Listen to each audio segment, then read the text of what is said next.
Mohon izin, perkenalkan nama saya Widina Dilajal Saputri dari kelas 12 MIPA 4. Di sini saya akan melakukan praktek asam dan basa. Pertama-tama saya sediakan alat dan bahannya. Di sini ada air deterjen atau air sabun. Di sini ada air kapur, di sini ada air jeruk, dan di sini ada cuka. Selanjutnya ada kunyit, ada bunga sepatu merah, ada bugenvil merah, dan sini ada, karena saya tidak punya pipet jadi saya pakai suntikan.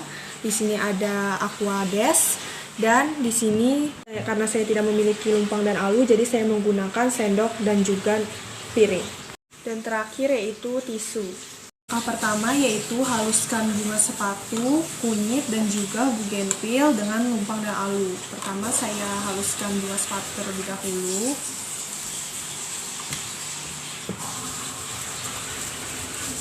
Masukkan 10 ml air ke bunga tadi.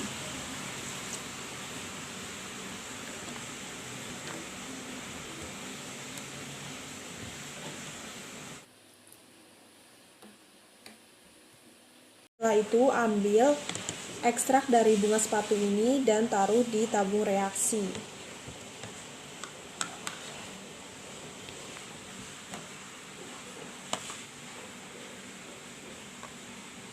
Setelah itu dilanjutkan dengan bunga bugenvil. Tahapnya seperti tadi.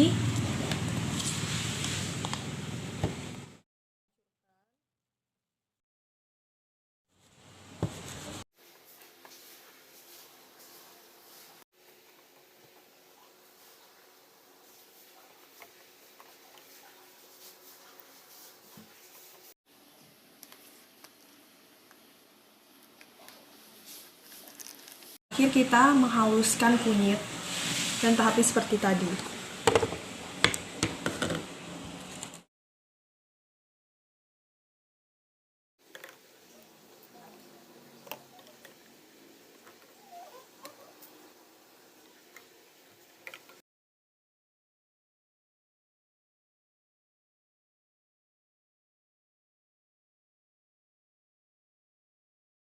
Jika sudah, ekstrak bunga dan juga kunyit tadi kita letakkan ke rak tabung reaksi A. Sediakan 2 ml cuka, air jeruk, air kapur, dan juga air sabun, lalu pisahkan di rak tabung reaksi B. Jika sudah, masukkan masing-masing ekstrak ke masing-masing tabung reaksi yang ada di rak tabung reaksi B. Kita mulai dari ekstrak bunga sepatu.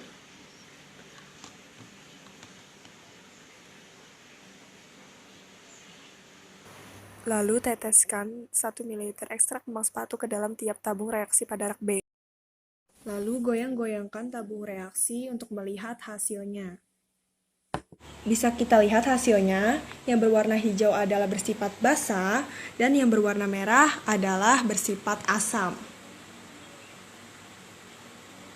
Jadi, air sabun, kapur merupakan basa, dan jeruk dan cuka merupakan asam. Lanjutkan dengan ekstrak bunga bugenvil.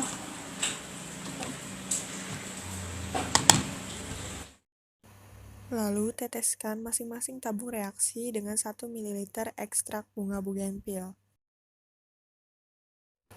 Lalu goyangkan tabung reaksi untuk melihat hasilnya. Dan ini adalah hasilnya dengan menggunakan indikator bunga bugenvil. Sabun berwarna ungu ketuaan atau nila, berarti bersifat basa. Kapur berwarna hijau, berarti bersifat basa.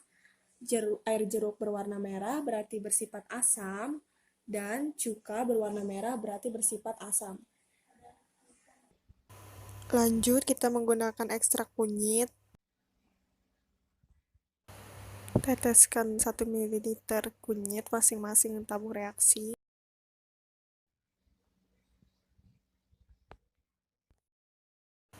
Lalu goyang-goyangkan tabung reaksi untuk melihat hasilnya.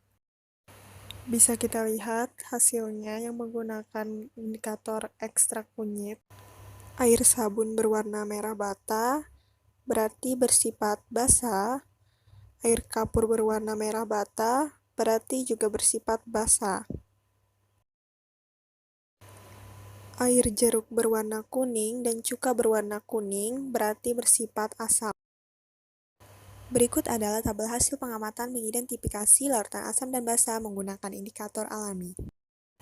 Kesimpulannya adalah, kita dapat mengidentifikasi larutan asam dan basa menggunakan indikator alami.